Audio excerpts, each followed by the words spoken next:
Welcome everyone to today's lesson where we are going to be looking at again programming with BASIC 256, and in today's lesson we're going to be looking at a function, a method to put pictures in our game. This is of course going to make our game much more entertaining for our players. So what will have happened so far, or after the video is finished, is your teacher is going to give you a folder which will contain these images which you see in the video here. And last lesson you should have also been given a completed code of the Portal game which you're going to use for this. So this file right here may not be present in this folder, but you will have access to it from last lesson.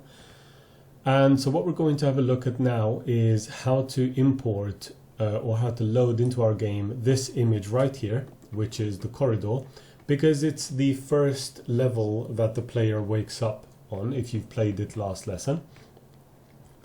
And so let's have a look at the code here.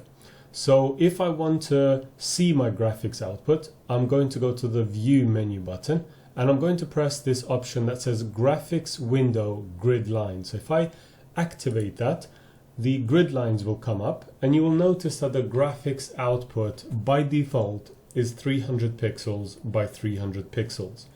Now this resolution is too small for our pictures, so what we need to do is we need to increase the graphics output size, and we're going to do that with one command right at the beginning of the game. So we're going to say graph size, and you only ever have to do this once unless you're building a game where the images are going to change in size. You don't want a large graphics output later on in the game. You can of course use this multiple times, but for this lesson we're just going to use it once right at the beginning of the game so that we don't have to worry about it anymore. So the images that you're going to be working with today are 600 pixels wide and 350 pixels in height.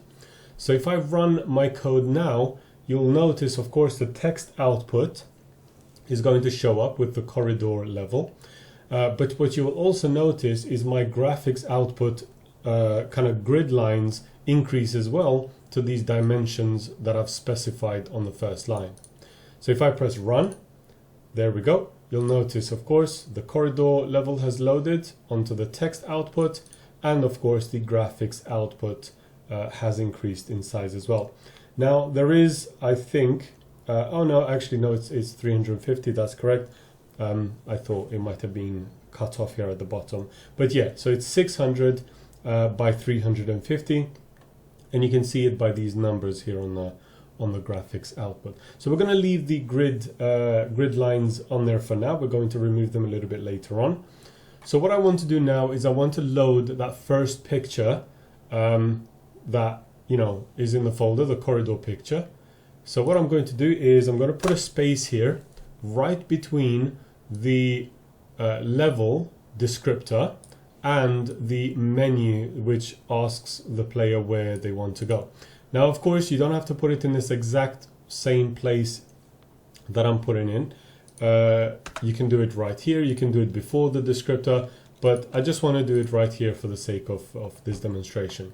So I'm going to use a command, a method called img load. So this basically stands for image load, and this method takes 3 parameters, which means I need to give it 3 pieces of information for it to be able to load my image onto the screen. So the first 2 pieces of data that I need to give it are the X and Y coordinate where I want the picture to be displayed on my screen. Now you may think it's asking for kind of like, where do you want the very top left hand corner of the image to be, but this image load actually requests the middle part of the image. So if our image is 600 pixels wide, the center of the width is going to be at 300, and if the image is 350 pixels in height, then the middle for that height is going to be 175. Okay, so that's going to place our image right here in the center somewhere, and hopefully the entire image will be displayed on our graphics output. Now, I did mention we need 3 pieces of information, and the third parameter here has to be the image name. Now, it's important at this moment that I tell you, if you're going to be loading images onto your game, the code which you are working on has to be in the same folder where the images are. So if you have been given a folder like this and the code isn't present in this folder, then the code you received last time, you need to essentially cut and paste that code right in this folder, or you can copy and paste the images into the folder where the code is, and then it will work properly. So what I want to do is I want to take the name of this picture right here, so it's corridor, and if you notice the image type is a JPEG. That's also important. So those 3 letters JPG are important for us at this stage.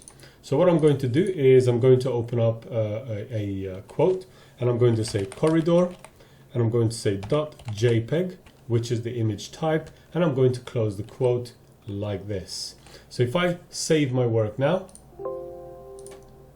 and if I press run, hopefully the image should load. There we go, fantastic. Now if I want to remove the grid lines, I can go to view, I can press the grid line button here. So that will obviously remove the grid lines. We don't really need them anymore. We want to see that picture in whatever quality it is. So excuse me, that is how we load a picture. Now, what your challenge for the lesson is going to be is to essentially load the remaining pictures onto your game, so that anytime a player enters a specific room or does a specific action, the picture will update itself to let the player know where they are.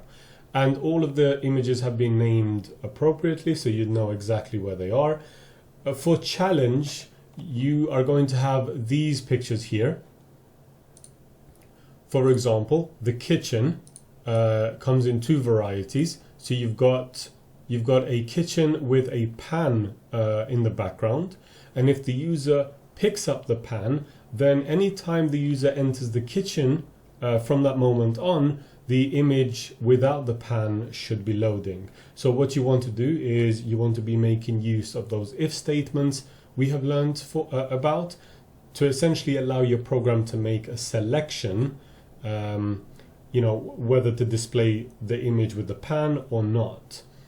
Now, as a further challenge, if last lesson you have completed task 3 and you have added a space kind of room or a section to your game at the very end, then what your extra challenge is going to be is going online, finding the images for those levels, and then essentially adding them to your game to complete the entire thing. Okay, so good luck with all of that, and all the best.